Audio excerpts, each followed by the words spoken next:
I thought I could do the same going into entrepreneurship, but you just don't have the financial muscle to pull that talent. Everyone that I spoke to loved what I was trying to do. They saw my ambition, they bought into the story, but they just couldn't go from over R1 million salary to what I was proposing as a starting salary for them. After a while, I just realized that we were overspending on salaries and giving away too much equity up front. Outsourcing the talent sourcing and attraction and retaining to other people doesn't work. You have to make it a key priority for you as the CEO or the founder. Before, I used to be a glass half full about people's probation period. Now I see that as the real interview. Part of our job as founders is to make sure that the right people are on the bus has fuel, and the bus is going to the right place. Yeah. I was always thinking about the last two things, but not so much about the first one.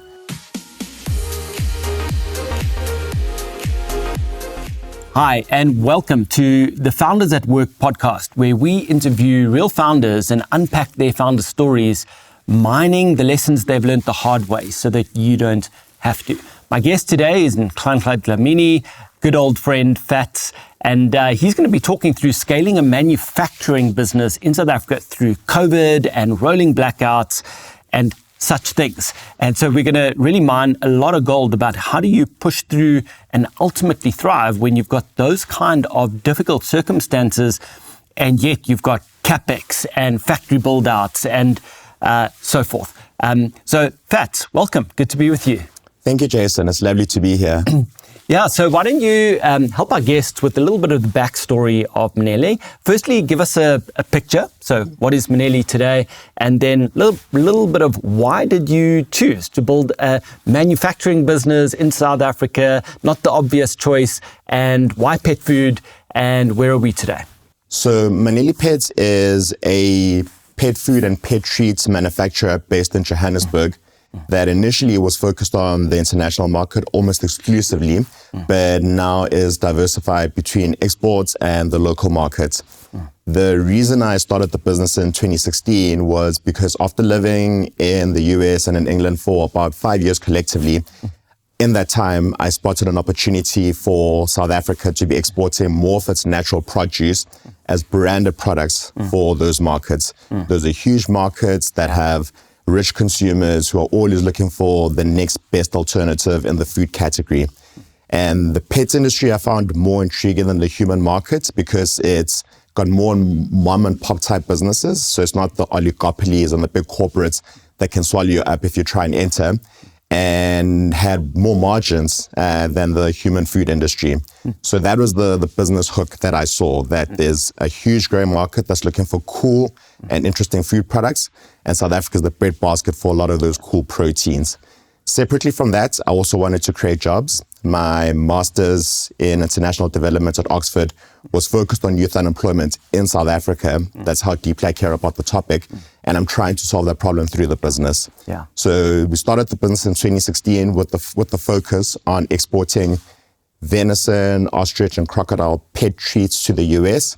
And where we are now is we make pet treats for the local market and exotic or novel pet food for the international markets, and we sell to over 1,000 retailers around the world. Wow.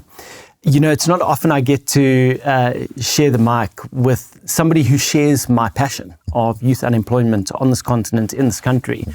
So, it's great to explore our entrepreneurial journeys that are anchored in that shared purpose.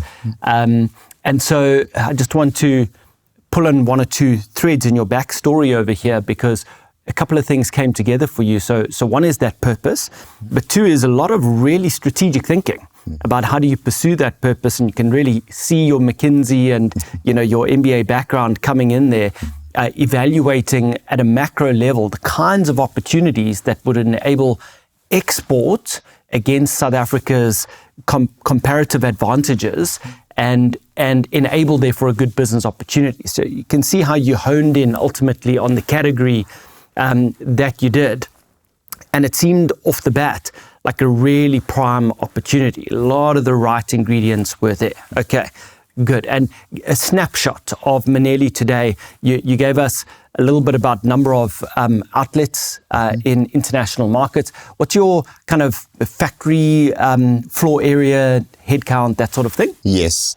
So the building itself is about 3,500 square meters. We were pre-COVID employing 200 people in the building. Wow. But now we employ 30 people in the building and another 150 indirect workers who are sales reps, agents, and drivers. And our regular week is from Monday to Saturday, producing pet treats and pet food. Revenues between 25 to 50 million, and we are scaling rapidly at this point. We would have been further along if it wasn't for some of the hurdles that you mentioned. And our customers are the large national retailers in the country. Checkers, Pick and Pay, Absolute Pets, wherever you can find premium pet food, you can probably find our products. And internationally, the major markets we serve are North America, Europe, and the Middle East. Quick punt for your product. What makes your product great? In South Africa, we are the premium or the premier supplier of all natural pet treats for the local market. So imagine the snack aisle for yourself. There's a whole range of junk snacks, chocolates, lollipops, chips, which are delicious, but not great for your health. And then there's two aisles that have all the healthy stuff, the biltong, the raisins, the dried nuts. That's us for your pets. It's a little bit more expensive, but tremendously better for your pets. Okay, great. And then you made quite a big decision earlier on. You went for a factory from day one. That was quite a gutsy move. Tell us about that and the why. The why was because, as I mentioned at the beginning, I wanted to create jobs. My previous career was in the services industry, as you mentioned, management consulting. And I love that work and I love that industry, but I didn't believe that it had the potential, the labor absorptive potential that's required to solve the massive unemployment problem that you have in the country. So I knew that instead of looking at the problem with a theoretical lens or analytical lens, I needed to try and create the job that everybody's trying to talk about. So that's the punt and the gamble that I took. It wasn't that I wanted to build a factory necessarily. What I wanted to do was to buy and scale a factory. But because what we were doing was so niche and so new, there wasn't a factory that was fit for purpose for us. Nobody was exporting to the US and to Europe at the time. So none of the factories had the certifications and the layouts required for those markets. So we had to go more greenfield than I would have liked, which was certainly more risky, but it's paid out in the end because those hard lessons at the beginning are serving us well now. And I mean, you'd done your homework, so you knew the size of the international market, which was enormous. And so you had to wrestle with, I guess, the awkward tension of doing what is comfortable for today's size operation and demand versus catering for the future demand you see coming. Absolutely. And being ready for that future demand. Yes. And being ready for that future demand required real productive capacity, which you couldn't find any other way. So you took the shortest route. It just wasn't a short route, but it was the shortest route. Yes. To cater for the demand that you knew you were going to need. Absolutely. You've touched on a tension that I've always struggled with the business, that I've always thought about this opportunity and this business in the context of the international market, which was initially a $240 billion industry, $120 billion industry, and is now a $300 billion industry. So it's more than doubled in the last 7 years. I can't think of too many other industries that are growing at that rate. And when you're approaching those international buyers and distributors and you tell them that you've got a small business that is 500 square meters, they just won't take you seriously. 500 square meters in the South African context is a sizable facility, but you need to be thinking about where you want to be in 5, 10, 20 years' time and work backwards. And that's how I was thinking about the opportunity. But in practice in South Africa, people get very uncomfortable with that. They say, start with 200 square meters and show me that you can make it work. And then go to 500, then go to 5,000. And if you did it that way, I would get to my retirement age before I get to the size that I wanted to be. So against a lot of guidance and mentorship that I got at the time, I took the bold step of building a large facility that speaks in the international market. Yeah. I raised enough capital to address the international market.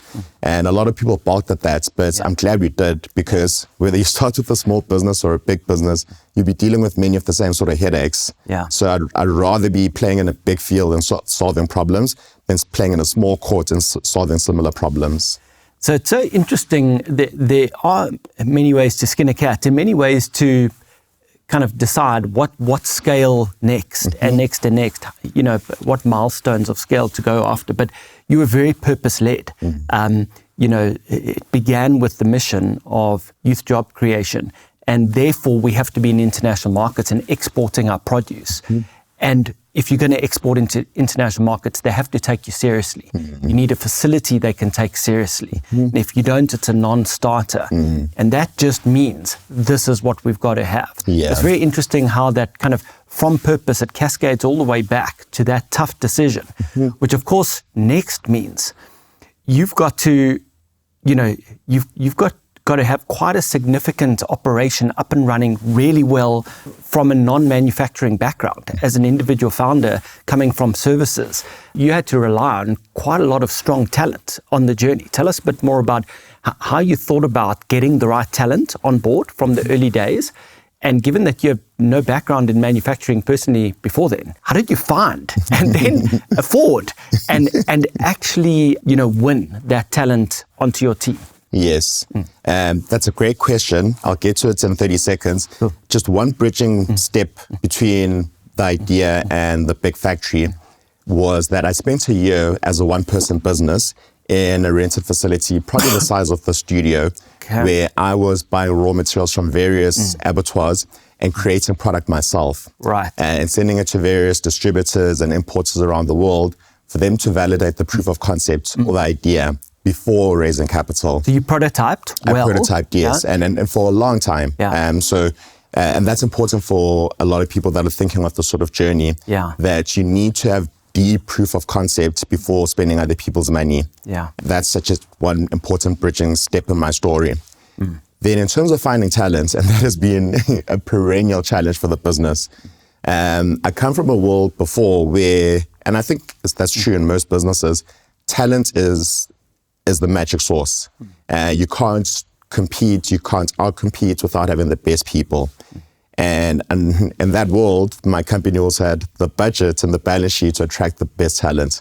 Yeah. And I thought I could do the same going into entrepreneurship, but you just don't have the financial muscle to pull that talent. Yeah. Everyone that I spoke to loved what I was trying to do. They saw my ambition. They bought into the story and the viability of what I'm trying to do, but they just couldn't go from over R1 million salary to what I was proposing as a starting salary for them. So a lot of what I was trying to find as talent was just keen on the idea, but couldn't make the numbers work. And how I tried to bridge the gap initially was paying them as much as I could, and very often more than I was earning, and structuring deferred pay and also some equity.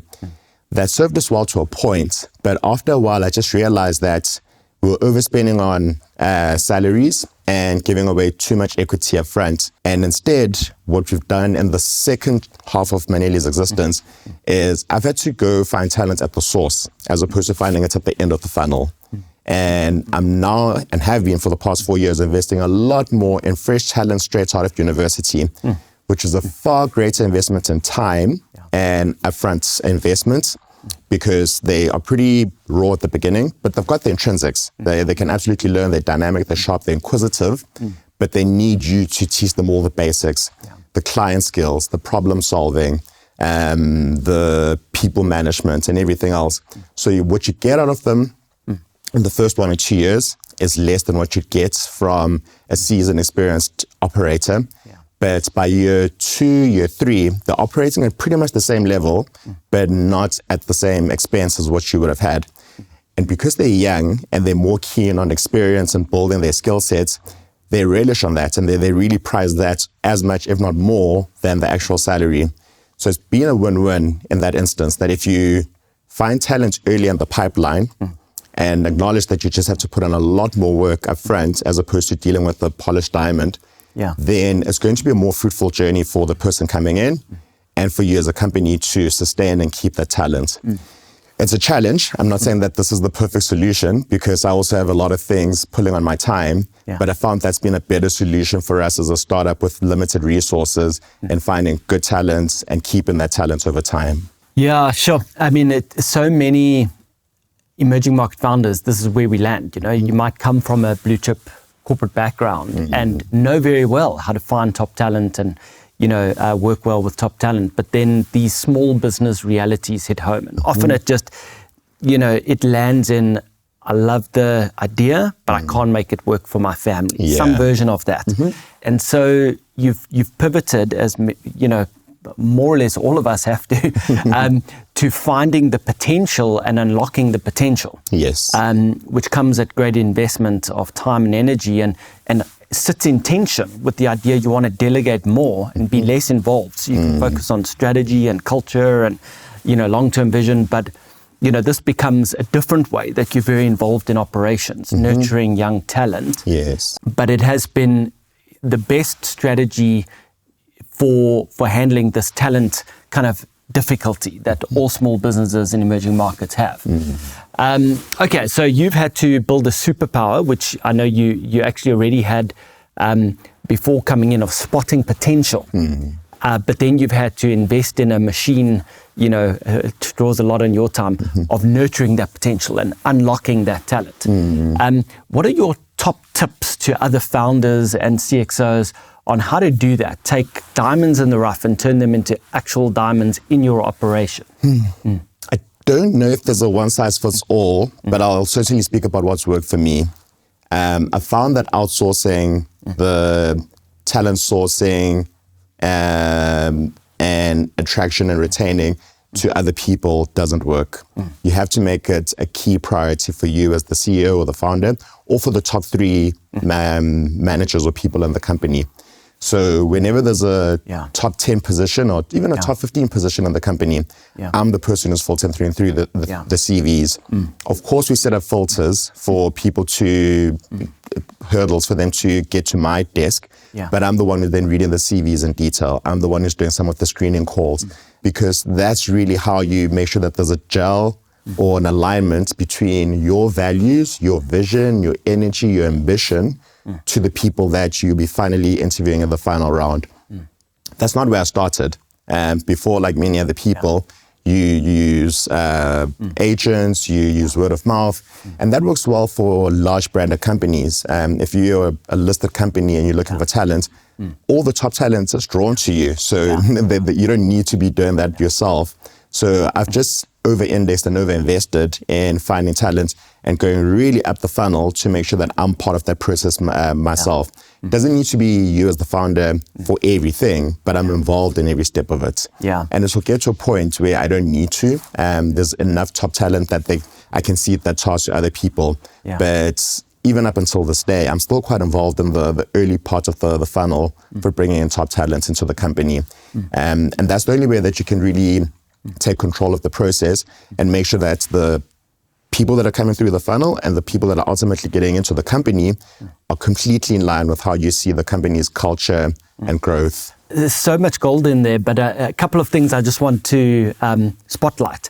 So one, a shift in how you understand your role in the early stages of pipeline development for talent. From in the blue chip corporate background, I think it was a very insightful observation where top talent will come to you and be attracted to everything the employment brand offers.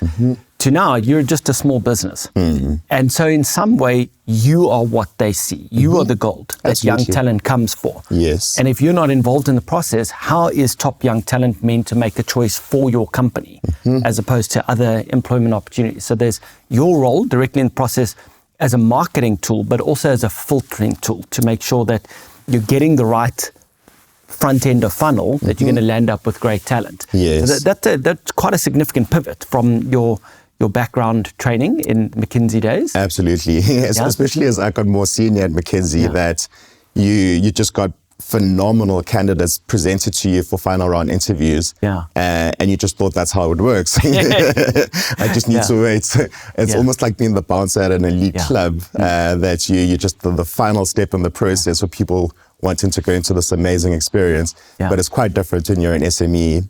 And part of the penny sunk finally for me about 4 or 5 years ago when I was speaking to another founder that I really respect. And he said, part of our job as founders is to make sure that there's the right people on the bus has fuel, and the bus is going to the right place. Yeah. And I was always thinking about the last two things, but not so much about the first one. Yeah. So I've taken more control and more investments into that first part. And you can hear that come through, how much you invest in it, how much thought has gone into it, how attentive you are to making sure the right people are on the bus. And I think that's a really insightful shift that's happened, because I mean, as you pointed out, in the past, that kind of happened automatically in your past recruitment environments. And what you seem to have realized at a point is this is not going to be automatic. It is critical. It is my job, and I'm going to make it happen. And so now you're investing heavily in making sure the right people are on the bus.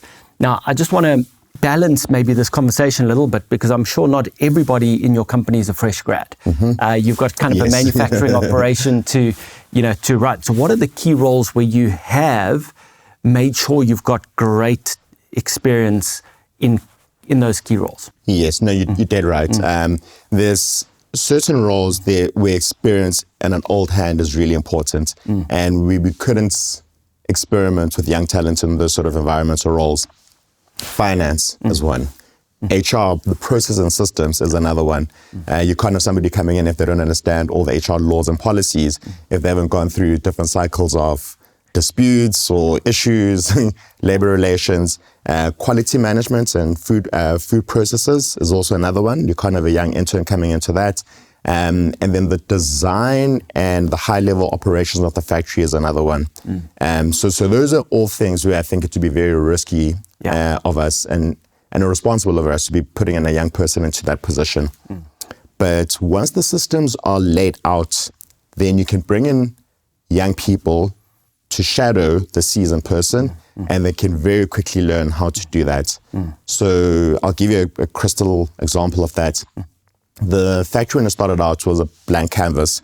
So we needed to hire somebody who had worked at one of the large food processing facilities in the country, who's seen how a top food manufacturer operates, what systems it needs, what guardrails it needs, and so on. So he set up a lot of that for us. This is a guy who worked at Unilever, and he was exceptional, but he was very expensive. And we also knew that he wanted to, at some point, break off to go and do his MBA. So once he had left, we knew that enough of the groundwork had been done, the foundation was strong, that we could now bring in a young guy who had 1 or 2 years work experience as a mechanical engineer.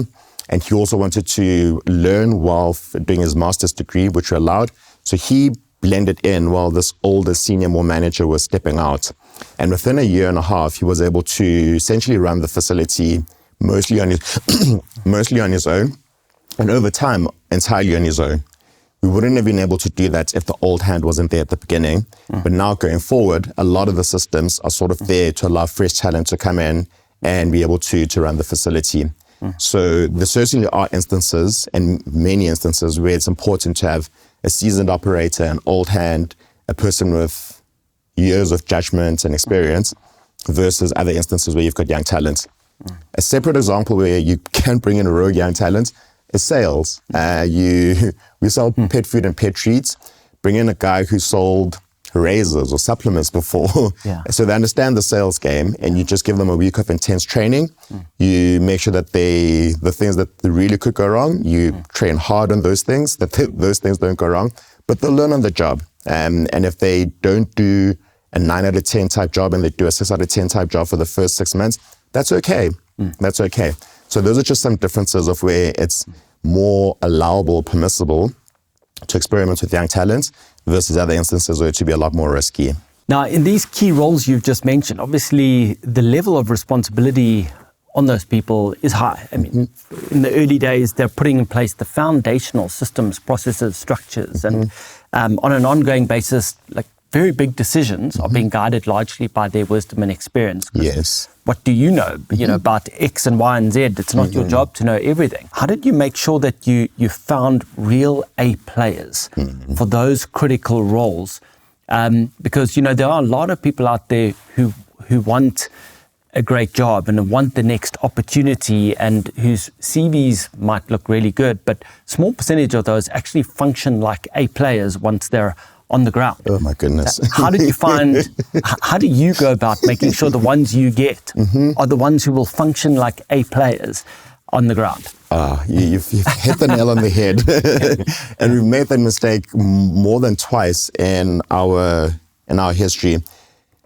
Many of the senior managers that we've hired from other large food processing plants were excellent in that environment, because that environment was a 50-year-old company with 49-year-old systems that are tried and tested. Yeah. So if they're operating in a system with SAP or Oracle, with the best machinery, with collectively 400 years of experience in the plant, then they can shine and seem like they are excellent. Yeah. Now bring them to a different environment where the systems are newer or non-existent. The talent is less and less experienced, and the pace is 5x what they used to before. And will they be able to perform in that environment as well as they've done in the previous environment? And unfortunately, we found in many instances, not in many instances, in about 3 instances, that you made the wrong mistake. We've hired somebody who is great in an established, stable environment, but really struggles in a startup, fast-paced, unstructured environment. And the way that we've corrected for that now is to find the right talent in terms of their CV, but really probe them on their adaptability, really probe them on their entrepreneurship, on their problem solving, on their people management, on their stress management, all of those things, because we understand that our environment is different to a steady state 40-year-old company. So we spend a lot of time figuring that out, that your CV can look stellar, but can you operate in an unstructured environment, which is a lot of what SMEs are. So that's sort of how we've learned, but we didn't learn that from the beginning. We made mistakes first and then discovered that you need to adapt. These are such painful lessons to learn the hard way. Hey? The people ones are the most painful. And another thing that I'll add on that is, in many organizations, they just look for somebody who's really good on the hard skills and maybe decent at the soft skills.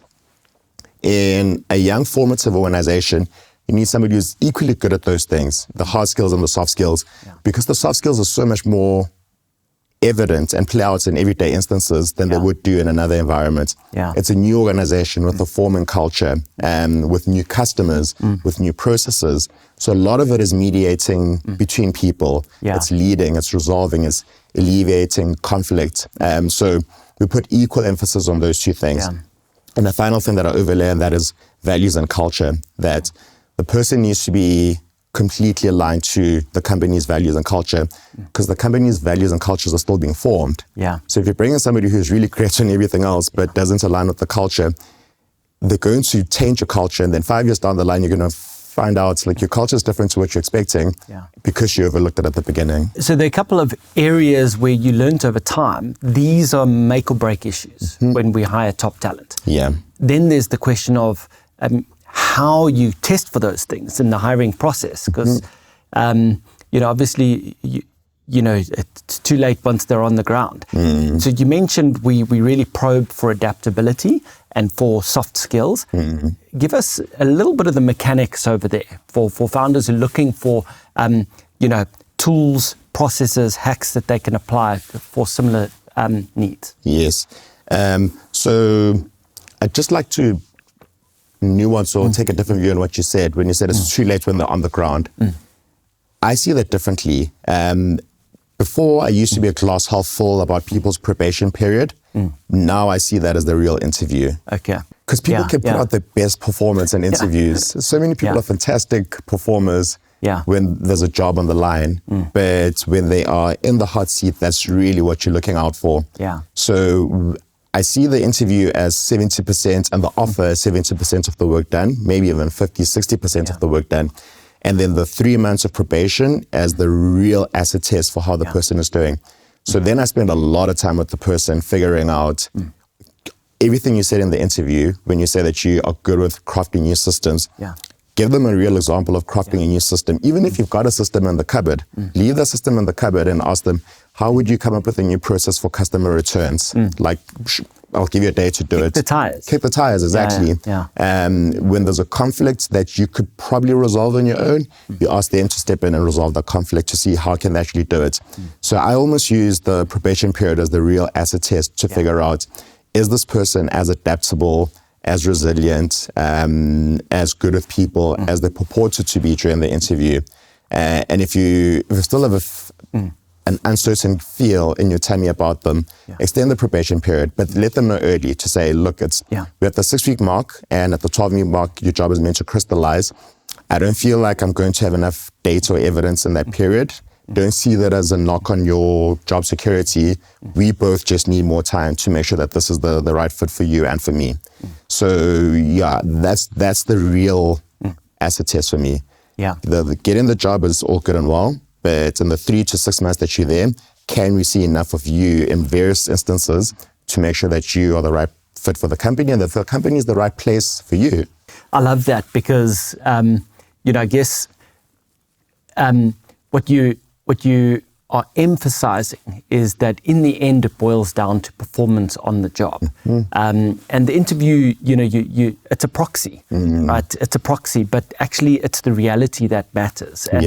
But what I especially like about what you're saying is you're not just saying it, because I think kind of for every founder that it's somewhat obvious that, you need a probation period. What I like about what you're saying is you actually treat it like an ongoing interview and you give it the time and the discipline needed. You actually structure opportunities for them to showcase the strengths for which you hired them.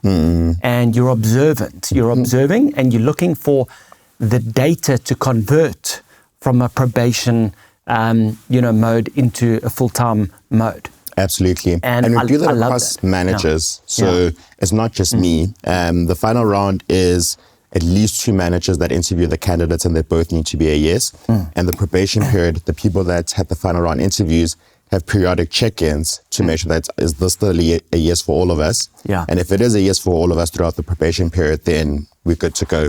But if one of the 3 or one of the 2 is still feeling uncertain about the candidate, then we make sure that we continue the process until everybody is happy. That was Nhlanhla. As you can tell, is a smart, seasoned operator who really cares about what he does and doing it well. And there's so many things that we can take out of his story. So one is, just the importance of being purpose-driven in your journey. They're going to be dark, hard valleys, and just knowing your why is important. Secondly, Fatz's big decision to build a meaningful factory early on was really driven by the vision of where the company is going and what it needs to be to succeed in its core markets over time.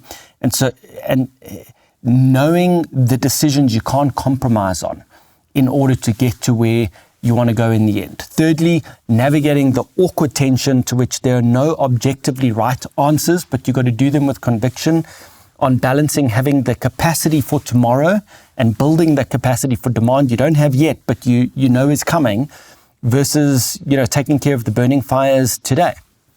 And then how you navigate the difficulty having the level of talent, experience that you need versus what's possible in a young, small business that no longer carries the blue chip brand and all the other things that you might have had in the past to attract top talent, and how you manage that and how you build systems and processes and invest energy, making sure you get the right people on the bus and then you turn the rough diamonds into actual diamonds. So hope that you've enjoyed these priceless gems from seasoned South African operator. If you'd like more content like this, come and find us at foundersatwork.co.za. There you'll find an invaluable repository of great content like this, interviews with other South African founders who've made it in Africa with lots of scars to show for it, lessons learned the hard way, and then a bunch of masterclasses and labs in particular focused on concrete tools and levers to pull to scale your business, and the recent ones very focused on AI tooling to help you move faster and better. All right, so thanks so much. This is Founders at Work, episode 7. Thanks for listening. See you next time.